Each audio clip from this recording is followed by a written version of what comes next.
Hey guys, I'm not feeling super crash hot today, but I just wanted to sort of finish up with what I'm going to do with Sandy. It's actually a few days later.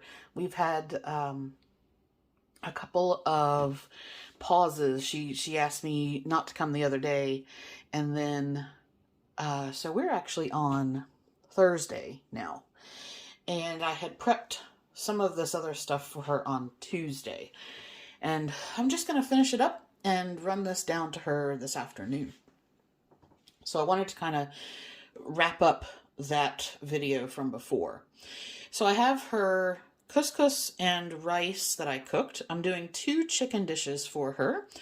These are actually, if you've seen me talk about the stir-fry vegetable bags that I buy from Kroger, a lot of times I end up getting the ones on sale that have either the teriyaki sauce or the ginger soy sauce in there.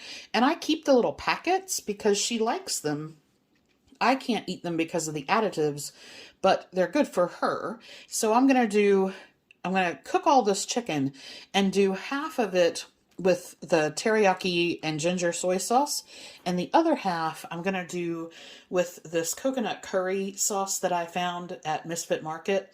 This is a mild, pretty much like a butter chicken sauce, and so I'm going to do that for her as well. I did go out yesterday. I had to run some errands, and I stopped at Kroger and picked up some grape tomatoes, which I'm going to add to the corn salad to finish that one. And then the Moroccan beet salad, I was saying I didn't have any cilantro or parsley, but I did pick those up yesterday.